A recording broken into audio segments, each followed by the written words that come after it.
Hello and welcome to Money Talks COVID-19 Daily Bulletin for Thursday, April 23rd. I'm Anthony Okolia. In a few minutes, Kim Parley will be speaking with Michael Craig, Head of Asset Allocation at TD Asset Management, about the state of markets and the importance of focusing on long-term goals. But first, a quick wrap of today's market news. The number of Americans who filed for unemployment insurance grew by 4.4 million last week.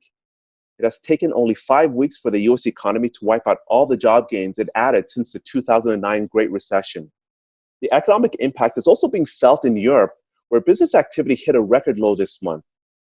The lockdown and slumping global demand for goods has crippled economic activity, causing layoffs and businesses to shut. More fallout for the Canadian airline industry. WestJet says it will lay off 3,000 people and cancel more than 4,000 domestic flights weekly in May.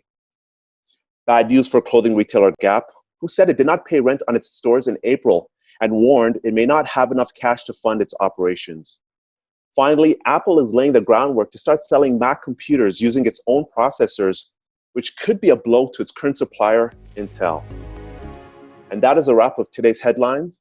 As promised, Kim Parley's conversation with Michael Craig.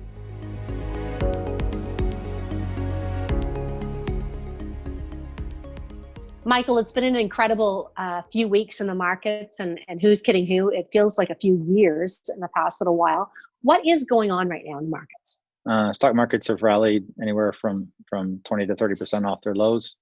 The corporate bond markets have come unfrozen. They weren't really trading not too long ago, and now corporate bonds have rallied quite a bit. And so, broadly speaking, the tone is much better. I know in the real economy, things are still very difficult, incredibly challenging. But in the financial markets space, while we're well off the highs that we saw back in February, it feels a whole lot better today than it did not just a few weeks back. For most people, they always hear the advice, don't sell at the bottom and don't try and time the markets. I think people hear it a lot, but maybe don't specifically understand why. So can you just talk a bit about that and why that matters? Yeah, I think sometimes people give these words of wisdom, but they don't explain why, which is probably why it's hard to follow. Selling at the bottom is problematic for two reasons. One, you crystallize losses, which are not, look, on any given day, the markets may be up or down. But when you crystallize losses, those are real losses that you need that ultimately affect the investor.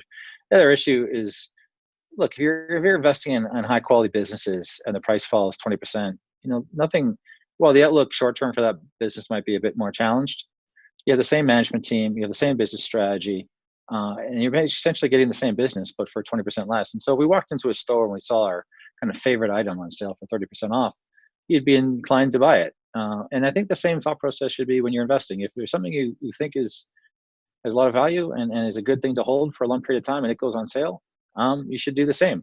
So that's important, and not to get too concerned about the path. Sometimes we forget about what the long-term implications are of investing, and that's what ultimately is what affects makes up for bad decision making sometimes with investing.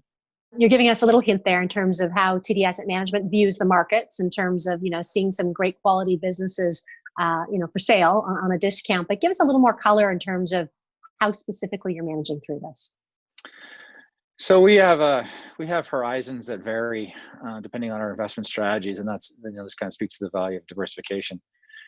We see on a short-term basis, things are still going to be quite volatile. On the long-term basis, we spend a ton of time researching kind of what the potential financial markets can give us in terms of return based on our expectations for economic growth, and we see things as on a kind of a 12 to 24-month horizon is still offering quite a bit of value. I know there's been a fairly breathless rally off the bottom, but that doesn't mean we're anywhere near the top of this. So I look at this now and, short term, still going to be very volatile, still lots of, troubling headlines on the healthcare front. But from an investment standpoint, quite calm here. It feels like there's been bad news. It's already well understood by markets, and there's been tremendously powerful and direct responses from both governments and central banks around the world to essentially underwrite economies as we go through this period of hibernation. So it's a lot to take in, a lot happening, but I think where we're sitting today does make some degree of sense. I've been investing now for 20 years, and I think I better understood behavioral economics before it was really well known. I certainly financial problems were always a bit of a stress as I was growing up as a child. And so I saw firsthand how stressful financial uncertainty can be.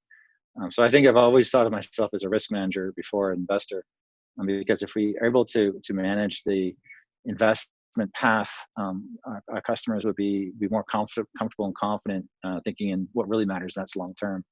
And unfortunately, from my, we all have a story of growing up, but that was something I understood before I knew anything about investing, and still today, something I look back on quite often. You talk about the news cycle and even the market reactions. It can be exhausting, I think, for a lot of people who are watching. It's hard not to focus on that. But you and I have talked about is, don't focus on what's happening in the news. Focus on your own plans and your own goals. Yeah, absolutely. The biggest risk that investors have is not a recession or some volatility. The biggest risk that investors face is their long-term goals and not meeting those goals. Because if you don't meet them, that means whatever financial or whatever type of future you were envisioning that was going to be supported by a certain amount of savings has to be adjusted and usually down. And so while we talk about this all the time, and it's hard to visualize because we're not dealing with that. We don't know what we look like when we retire or what life looks like. It's hard to imagine that, but it is the greatest risk and most important thing for investors to think about is on that kind of end point of where they want their investments to be. I recognize that this is a period of time that there's all kinds of stress that people are enduring, not just financial, but healthcare too. But we're here for you. We're here to serve our customers to ensure that we make sure that they're able to achieve those financial goals that they set out for when they made their first investment.